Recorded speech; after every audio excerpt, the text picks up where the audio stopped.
কথায় আছে যা হয় ভালোর জন্য হয়, তাই না?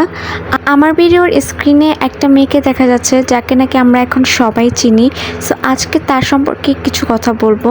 হ্যালো, আসসালামু আলাইকুম, this is Miss Sumaiya Akter from blushing beauty by Sumaiya. আর আজকের এই মেকআপ লুকটি করতে করতে আমি কিছু অফ টপিক কথা বলবো, যদিও আমি এর আগে কখনো এরকম কিছু নিয়ে কথা বলিনি। বাট রিসেন্টলি ফেসবুকে ঢুকলেই আর কিছুই দেখা যাচ্ছে না, শুধু নাজিম, তানিশা অ্যান্ড মিমের কথাই দেখা যাচ্ছে।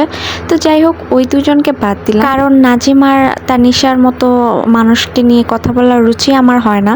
বাট এই যে মেয়েটা, কি সুন্দর পরীর মতো দেখতে, যেমন রূপ তেমন গুণ, যেমন কথা, একদম মিষ্টি একটা মেয়ে।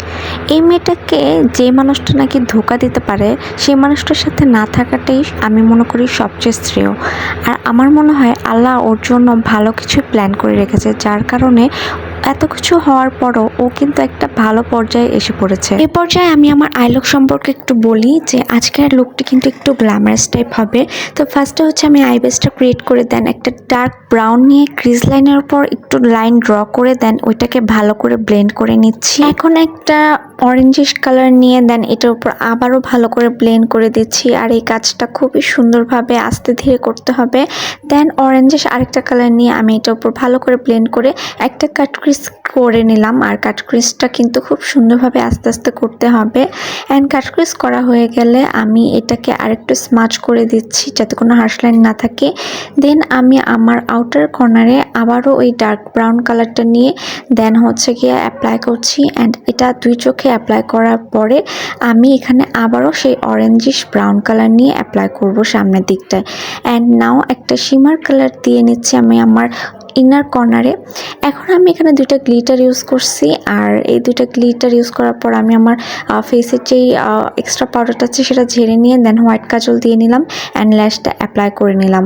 অ্যান্ড এ পর্যায়ে আমি মাস্কারাটা অ্যাপ্লাই করে দেন সেটিং স্প্রে অ্যাপ্লাই করে নিব। অ্যান্ড সেটিং স্প্রে অ্যাপ্লাই করার পর আমি আমার ফেভারিট হাইলাইটার দিয়ে নিচ্ছি। অ্যান্ড এই তো আমার হচ্ছে কি আই মেকআপটা অলরেডি ডান।